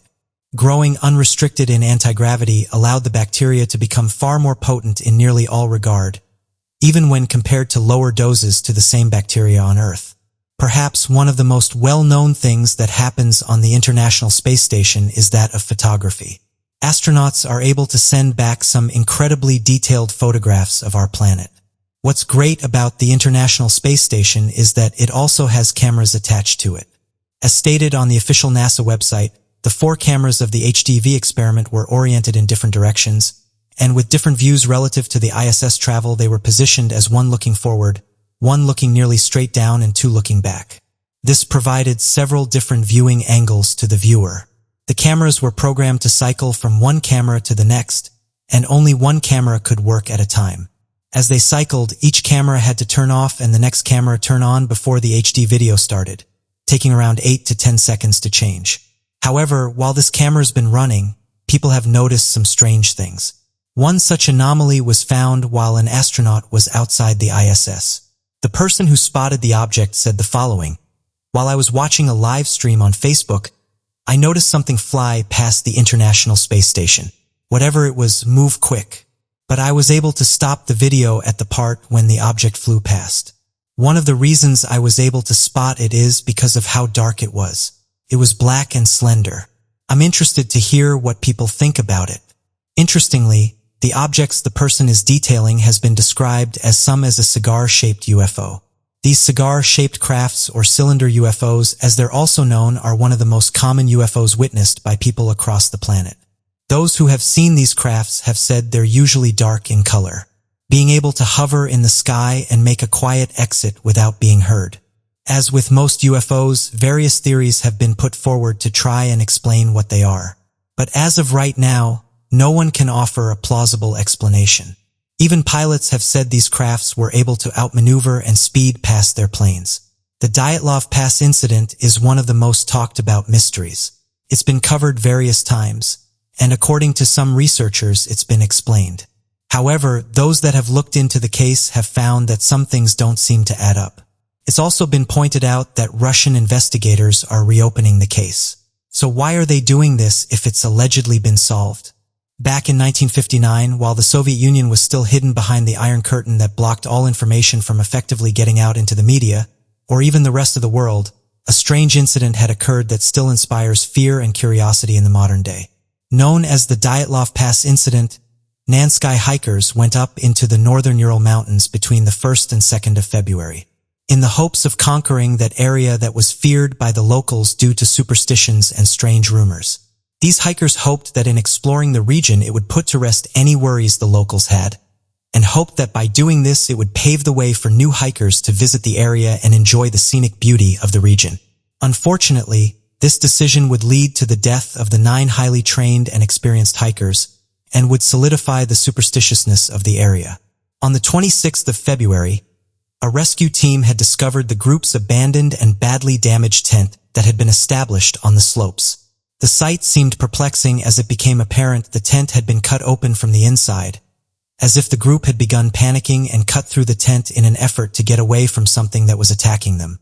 The bodies of each of the individuals of the group were found in a nearby ravine after following their tracks in the snow, which only led to more mysteries as the majority of the bodies recovered were dressed in only their underwear, as if they ran out into the darkness of the snow without getting first dressed, and then presumably froze to death. As the investigation continued and the bodies of the deceased were put under examination, the theory of hypothermia soon came into question. Medical examiners discovered that each person suffered from internal injuries commonly seen in a car crash, or after a massive amount of pressure and force comes into striking contact with a person. This led many to believe that perhaps the individuals were attacked by a non-human entity, capable of causing such terrible force and leading to their deaths. Unfortunately, this theory and others like it can never be confirmed nor denied. Fast forward to the present day and researchers now want to reopen the case. One thing to note is that it's being moved to the regional branch of the investigative committee. The reason this is happening is because the state prosecutor has asked for documents on the case and wants to take a closer look at what happened. It was announced that the investigators would soon make their way to the site and conduct over 9 separate examinations.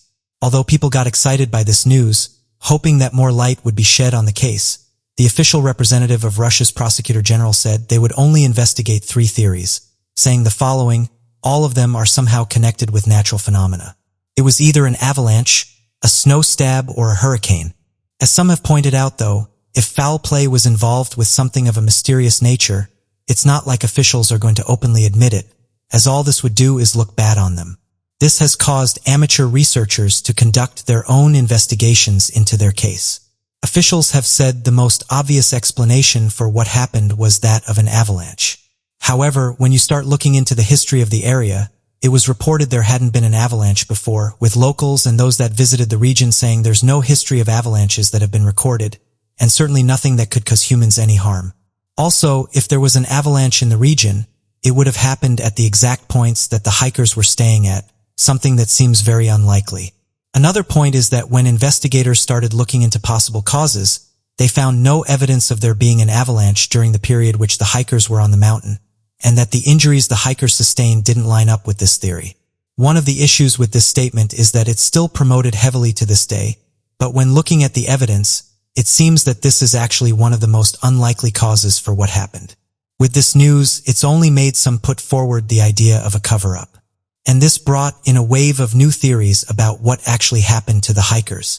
One idea that doesn't get much attention is that the hikers were victims of escaped prisoners. There's been suggestions that war prisoners could have confronted the hikers, or accidentally been discovered by them and in a moment of panic lashed out. This may have been the only option for them at the time, as they would have rather attacked people they didn't know than be turned into the Soviet authorities. The Yeti theory, although some will roll their eyes at the idea of a large humanoid attack in the group, there's some individuals that have claimed to have witnessed these giant beings and say they're rarely seen as they live deep within mountainous regions. Considering the fact that myths of Yeti-like creatures were known to exist all throughout the region, with beliefs that these creatures were capable of performing superhuman acts of strength. This has led many to believe that perhaps the group was attacked by a Yeti, and that their remains, injuries, and crime scene was evidence of this attack. There is a famous photograph that was recovered from Nicole Brignoli's camera. Although some have deemed this photograph as fake, it is in fact genuine and was taken during their stay on the mountain. It's become known as Frame 17, and in the photo we can see what appears to be a large figure looking towards the hikers. This has only fueled theories that there was perhaps a mythical creature sharing the mountain with them during their stay, and that it could be behind the injuries the hikers sustained. Others have suggested, though, that it could have been one of the other members of the group and Nikolai was just snapping a picture for the memory book. Not surprisingly, though, scientists and researchers are not on board with this theory and have said the deaths of these hikers had nothing to do with the paranormal or other out there theories. There was reports of unidentified flying objects seen in the region before the hikers' discovery. Some amateur researchers have suggested that advanced crafts could have had a role in the hikers' demise. One of the things that investigators noticed when making their way to the camp was that there was damage to nearby trees.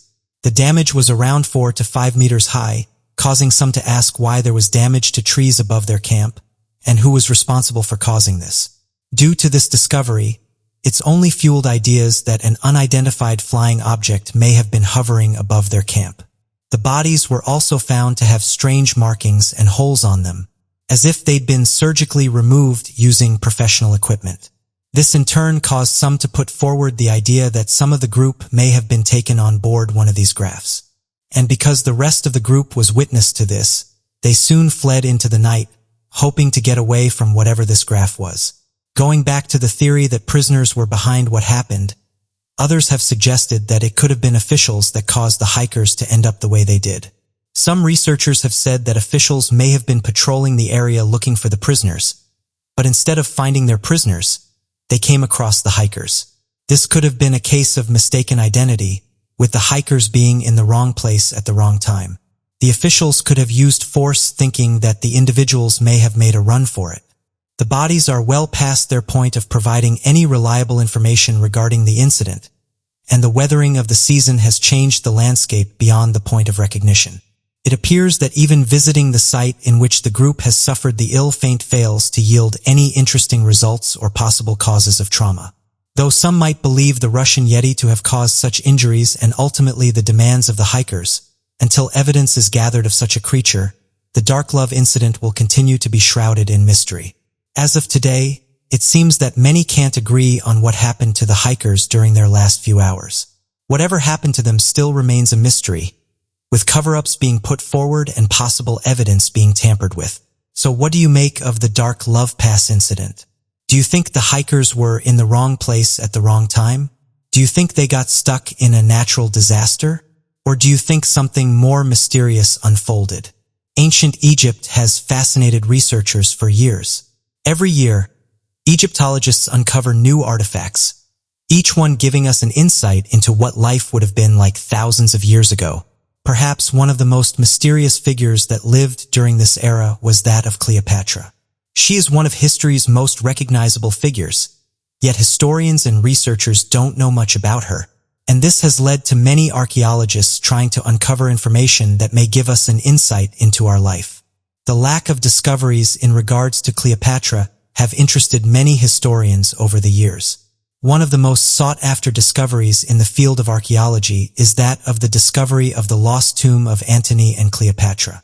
According to ancient accounts, after the Roman leader Augustus defeated Antony and Cleopatra back in 30 BCE, he permitted them to be buried together in the city of Alexandria located in Egypt. Despite this report in detailed announcement, records elaborated that Antony had been cremated and placed into a large jar. However, Egyptologists and archaeologists are more than confident that the bodies of both rulers will be found mummified in a traditional Egyptian manner.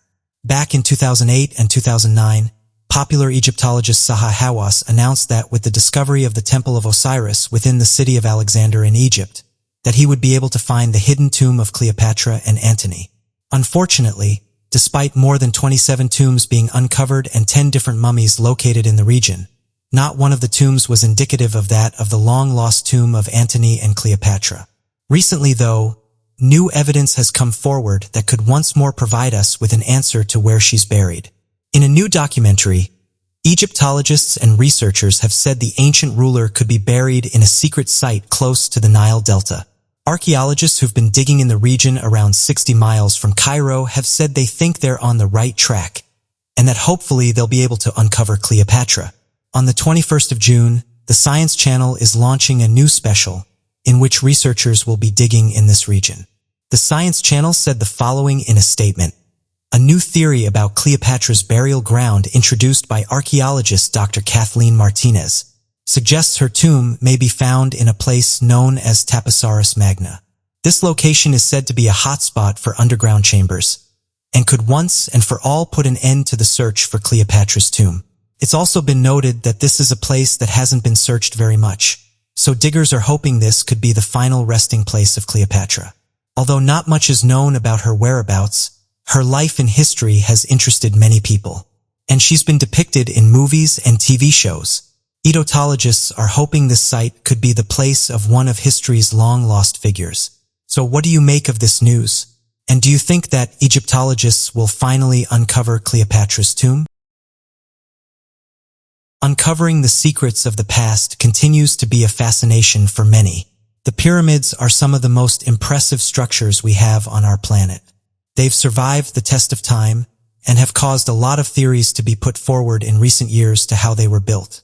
Going back several years ago, someone uploaded a video of them traveling to Egypt.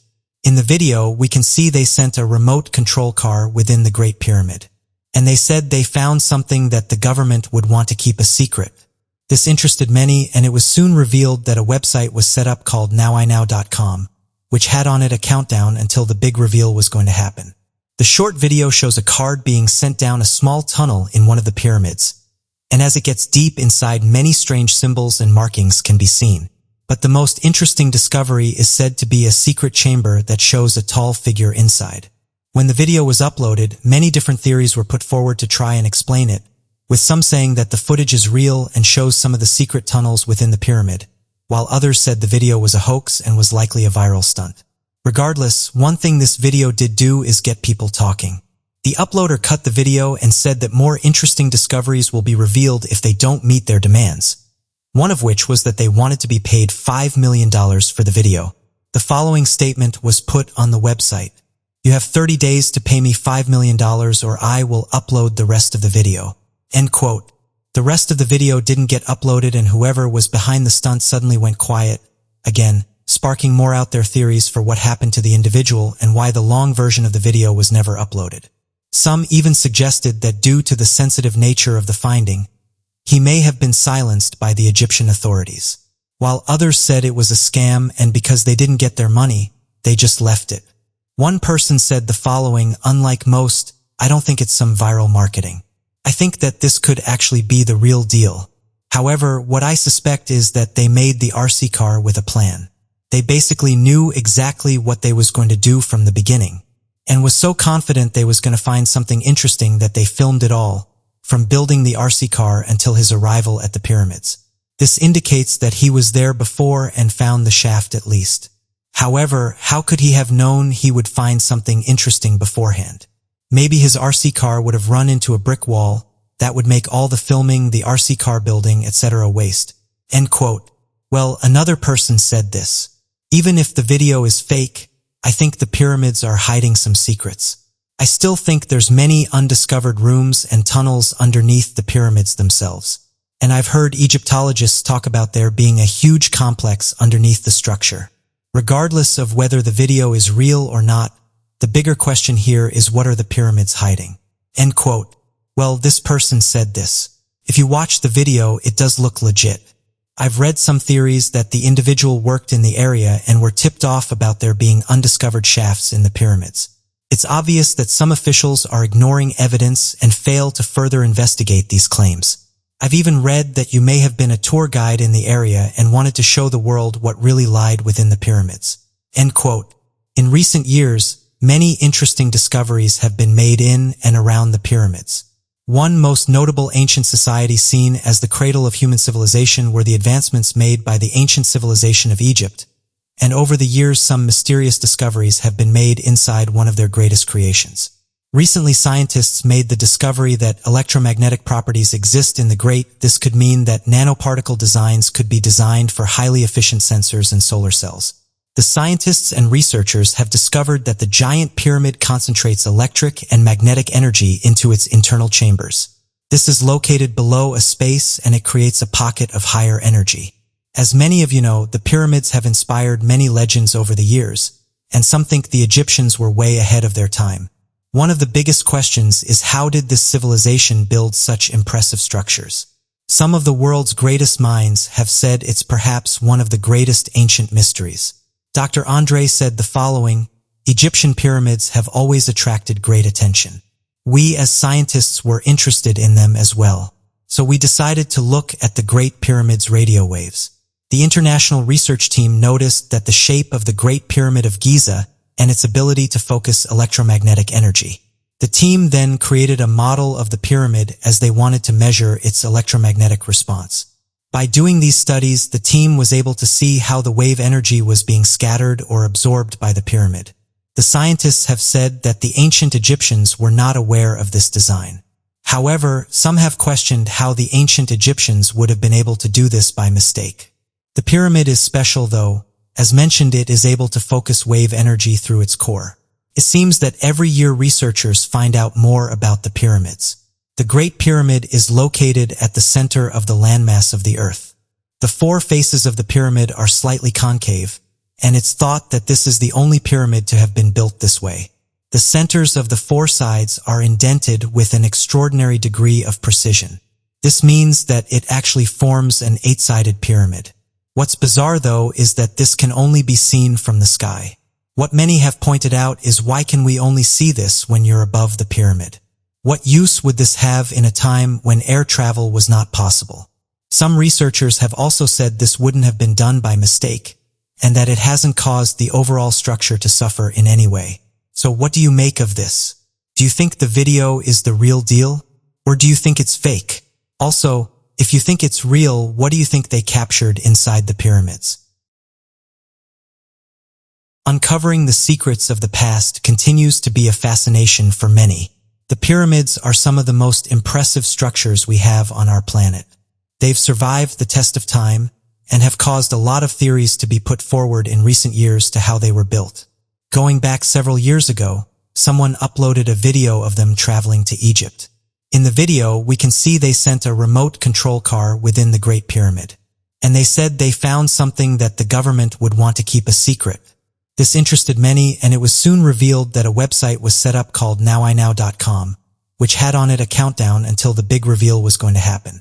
The short video shows a card being sent down a small tunnel in one of the pyramids, and as it gets deep inside, many strange symbols and markings can be seen.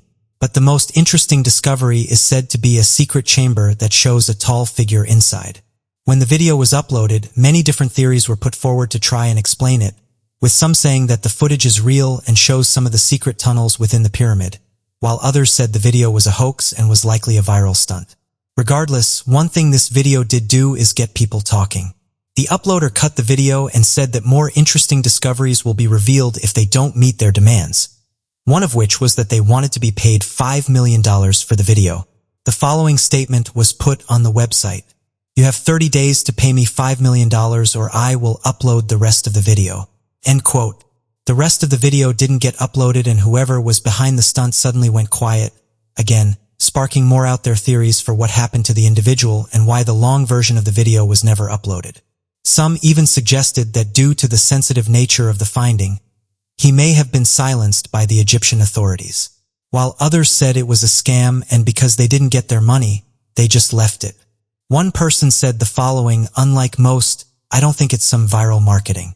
I think that this could actually be the real deal. However, what I suspect is that they made the RC car with a plan. They basically knew exactly what they was going to do from the beginning, and was so confident they was going to find something interesting that they filmed it all, from building the RC car until his arrival at the pyramids. This indicates that he was there before and found the shaft at least. However, how could he have known he would find something interesting beforehand? Maybe his RC car would have run into a brick wall. That would make all the filming, the RC car building, etc. waste." End quote. Well, another person said this: "Even if the video is fake, I think the pyramids are hiding some secrets. I still think there's many undiscovered rooms and tunnels underneath the pyramids themselves. And I've heard Egyptologists talk about there being a huge complex underneath the structure. Regardless of whether the video is real or not, the bigger question here is what are the pyramids hiding?" End quote. Well, this person said this: "If you watch the video, it does look legit. I've read some theories that the individual worked in the area and were tipped off about there being undiscovered shafts in the pyramids. It's obvious that some officials are ignoring evidence and fail to further investigate these claims. I've even read that you may have been a tour guide in the area and wanted to show the world what really lied within the pyramids." End quote. In recent years, many interesting discoveries have been made in and around the pyramids. One most notable ancient society seen as the cradle of human civilization were the advancements made by the ancient civilization of Egypt, and over the years some mysterious discoveries have been made inside one of their greatest creations. Recently, scientists made the discovery that electromagnetic properties exist in the Great. This could mean that nanoparticle designs could be designed for highly efficient sensors and solar cells. The scientists and researchers have discovered that the giant pyramid concentrates electric and magnetic energy into its internal chambers. This is located below a space and it creates a pocket of higher energy. As many of you know, the pyramids have inspired many legends over the years, and some think the Egyptians were way ahead of their time.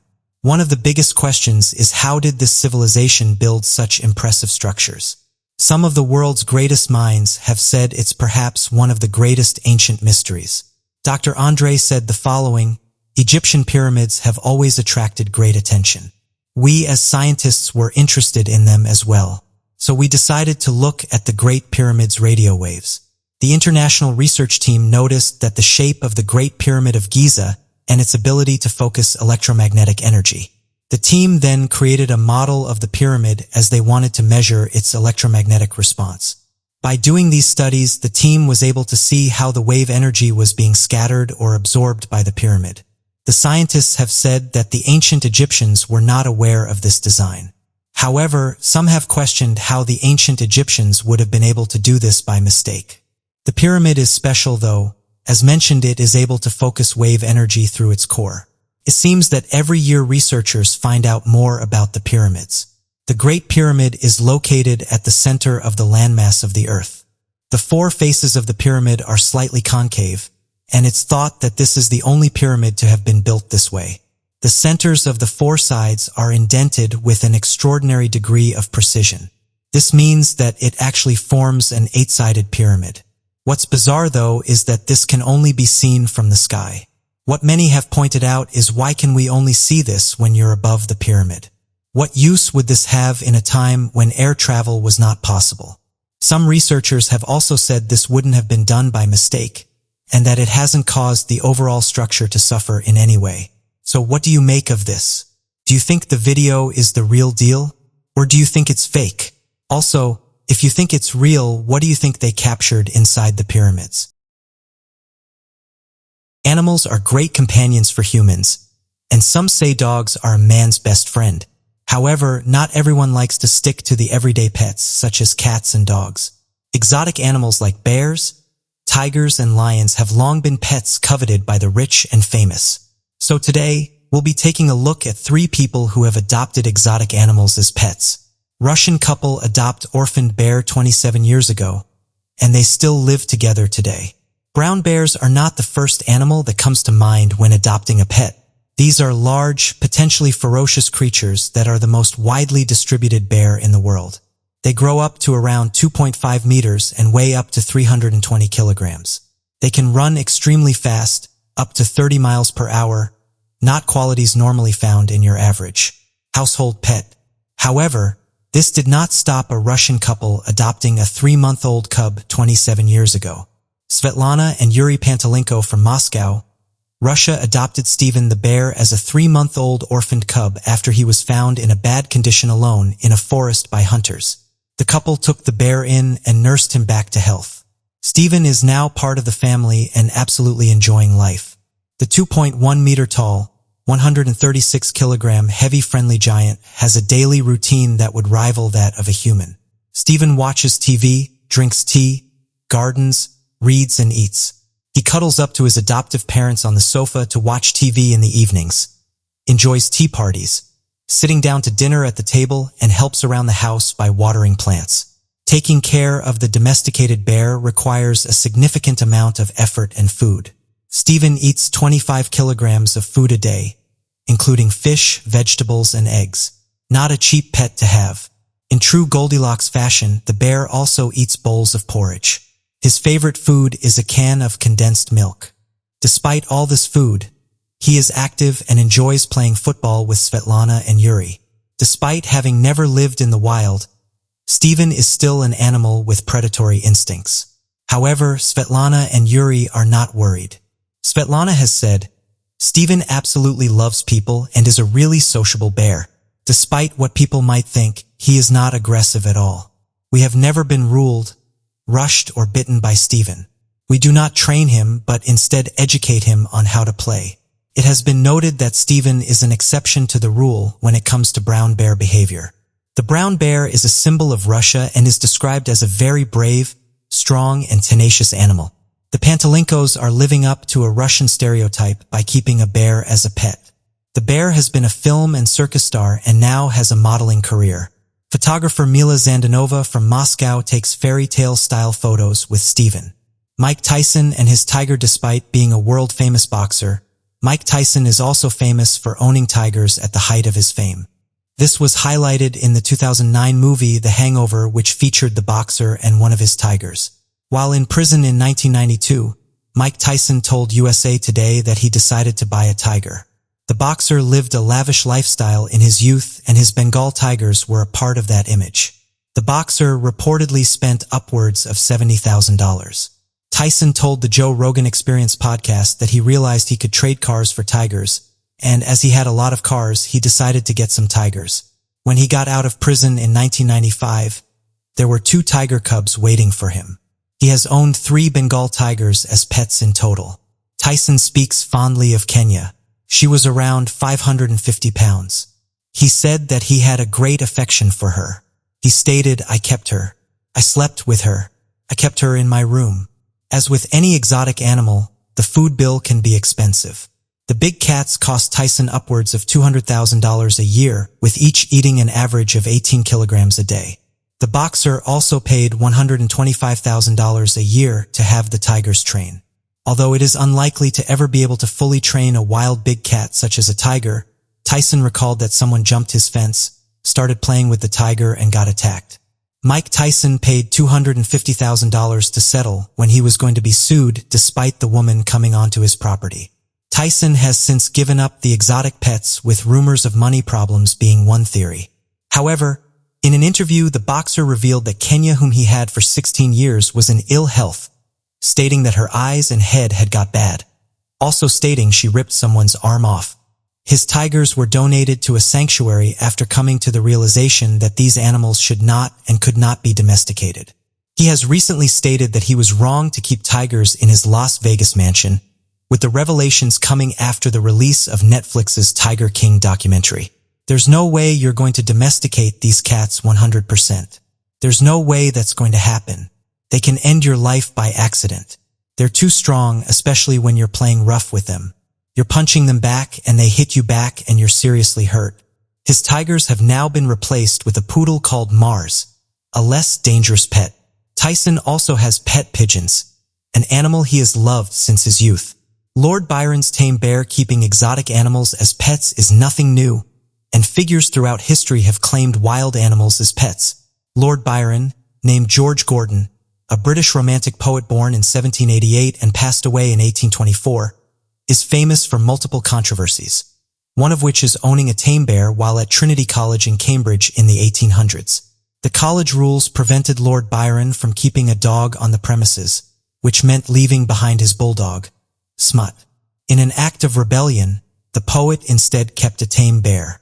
The school authorities at the college had no legal basis to complain, and Lord Byron argued that as nowhere in their charters mentioned not being able to keep bears, his could stay. Byron wrote to his friend Elizabeth Pigott in 1807, saying, "I have got a new friend, the finest in the world. Tame bear. When I brought him here, they asked me what I meant to do with him, and my reply was, he should sit for a fellowship." While at college, Lord Byron treated the bear like a dog, walking the bear on a chain around the campus. Little else is said of the bear's time at college. A mystery surrounds the origin of the bear, with no one knowing where Lord Byron purchased it from. One source believes he acquired the bear at Starbridge Fair, as tame bears were available for sale here at that time. The bear stayed with him at Trinity College until Byron graduated, when he took his bear to his ancestral home, Eusted Abbey, and it was joined in the grounds by another of Lord Byron's pets, a tame wolf. Byron was well known for his love of animals and had many pets over the course of his life, ranging from the exotic to the more usual. As well as cats and dogs, he was known to have kept monkeys, a crocodile, a fox, peacocks, badgers, and birds of prey. The poet Percy Shelley visited Byron in Italy and noted a number of his roaming animals. Shelley wrote, "Lord Byron's establishment consists, besides servants, of 10 horses, 8 enormous dogs, 3 monkeys, 5 cats, an eagle, a crow, and a falcon, and all these, except the horses, walk about the house. I find that my enumeration of the animals in this Circean palace was defective. I have just met on the grand staircase 5 peacocks, 2 guinea hens, and an Egyptian crane. His most famous animal companion was Bosun, a Newfoundland dog. He loved this dog so much that even when Bosun contracted rabies, Byron nursed him without fear of becoming infected himself." What do you make of these adopted exotic animals living as pets? Throughout human history, there have been a handful of individuals seemingly possessing the ability to not only predict the future, but to potentially have caused a change to our world in ways unimaginable at the time. Some of these individuals have claimed they've traveled to the future, revealing details about how our planet looks, what happens to the human race, and how the future may not look all that bright for us humans. Various people have made predictions in the past, some of which they were mocked for as they sounded too fantastical or just outright bizarre. But those who have researched these cases have said that some of these predictions actually came true. Scientists have said that there's no proof of time travelers, and anyone who tells a story of time travel is just making it up. Regardless, there's those that claim to have traveled to the future, and some stories are eerily similar to events that are playing out at the moment. One person shared their time travel stories saying they traveled to the year 2030. They said the following, "I can't give specific details about my work, but I was able to travel forward in time due to my job. My whole life I've been dedicated to my job. I have no partner or children, and it allows me to focus all my attention on my career. It also means that when risky situations come up at work, I'll happily put myself forward. After all, I have nothing to lose. The classified program I was a part of gave me and several other employees the opportunity to travel forward in time. I don't expect to win everyone over with my experience. I just want to tell people what I saw. The year 2030 will not be a utopia. It will be an interesting year that will cause even more divide than what's happening right now. The vast majority of people will not own anything by the time 2030 comes around. The majority of the population will begin to rely on their state, and this is exactly what they wanted, as it means all those individuals will have lost any power they once had. One of the first questions you might have then is, how would this ever happen? There's no way people would just sit back and accept something like this. The reason behind why this plays out so perfectly for them is because they will sell it to you as though it benefits you, when in reality, the only people benefiting from this will be the people at the top. By the time this year comes around, the majority of people will own nothing. How this works is that people will rent things from the state. You will have the opportunity to rid yourself of debt and things you can't pay off. What this means is that you will be a free human. Or at least this is how they want to sell it to you. What it actually means is that you'll be under control of the state. Whether you will admit it or not, they will own you in everything that you do in your life. They will sell this, that there's a lot of pros for you, and that this is an opportunity you should take. But be warned, once you sign over this deal, there's no turning back. You are essentially signing your life over to them and will become 100% dependent upon the government. I'm still torn about the experience. The human brain is a very complex thing, and it's no secret that we have devices and ways that mess with it. I know this because I've taken things and have experimented on people. These classified projects are still happening. We have the technology to do this without having someone directly in front of us. We can use this tech from afar and watch as the start effects play out. I understand if people don't believe me, but one thing you can guarantee is that this plan is playing out right before your eyes. One of the reasons why people don't see this is because they're not selling it as I've stated it. They all sell it to you as if it benefits you. End quote. What's interesting about these statements is that this person isn't the first one to come forward with this idea. And many who've read these kinds of statements have said they don't sound too far-fetched. Others in the post have warned us about what the future looks like, and that governments will come together and essentially rule over our lives. There's those that bind to these theories and others that say they're just made up, and that the government has never done anything bad to us, and that they should be trusted. There's others, though, that have said the idea of time travel is possible. Though evidence of this being able to occur in our universe has yet to be proven, according to the efforts made in understanding gravitational waves and warping of space and time, Einstein came across a strange revelation when it came to understanding the nature of the distance in the universe. It was originally believed in classical physics that the shortest possible distance between 2 points was that of a straight line drawn between both points. However, Einstein challenged this idea by noting that the very fabric of space and time could warp and bend, meaning that the shortest distance between 2 points is rather the 2 points being directly folded on top of each other. His analogy was often compared to a worm and an apple. Rather than going around the surface of the apple to get to the other side, the worm could burrow through the apple, creating a hole in the surface and appearing directly on the other side. It's of no surprise then that this theoretical tear through the fabric of space and time is referred to that of a wormhole. This means that if properly achieved, movement across the universe could be shortened to something known as an instantaneous transportation. This means that rather than traveling any distance whatsoever, theoretically one would have traveled no distance at all, seemingly appearing at their desired location any distance across the universe. Once the mechanisms for how such a movement is achieved, it would be possible that to travel between planets, we would not even have to exit the atmosphere to appear on the other side of the universe. So what do you make of this person's claims? And that by the year 2030, the vast majority of people will own nothing? Yesterday, millions of people looked up to the sky, and this was because the great conjunction of Jupiter and Saturn could be seen. Both planets came within 0.1 degrees apart. Something is noted is happening once every 20 years. NASA said the following on their website: what has become known properly as the Christmas star is an especially vibrant planetary conjunction easily visible in the evening sky over the next 2 weeks as the bright planets Jupiter and Saturn come together, culminating on the night of December 21st. In 1610, Italian astronomer Galileo pointed his telescope to the night sky, discovering the 4 moons of Jupiter, Io, Europa, Ganymede, and Callisto. In that same year, Galileo also discovered a strange oval surrounding Saturn, which later observations determined to be its rings. These discoveries change how people understood the far reaches of our solar system. 13 years later, in 1623, the solar system's two giant planets Jupiter and Saturn traveled together across the sky. Jupiter caught up to and passed Saturn, and this was in an astronomical event known as the Great Conjunction. Others, however, allegedly saw something strange during the event. UFO groups have been posting photographs of a strange-looking craft that was seen during the conjunction, with some saying that they were glad that they found the photos as they too thought they'd seen something during the event. Those who've seen the images have called the object a giant triangle, a craft that is well known in UFO circles for being one of the most commonly sighted crafts. The photos haven't been seen by many people. Those who have seen it agree it matches the typical triangle-shaped UFOs. Black triangle UFOs are a type of craft that has been seen in our sky for years now, and after years of research, the most likely answer is that these crafts belong to our military. However, even though some believe that it's our military that owns these crafts, there's still many unanswered questions. For example, how are they able to travel at the speeds they do? How are they able to use camouflage tape?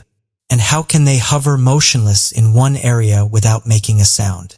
It's these questions that have led some to say they think that these crafts don't belong to us.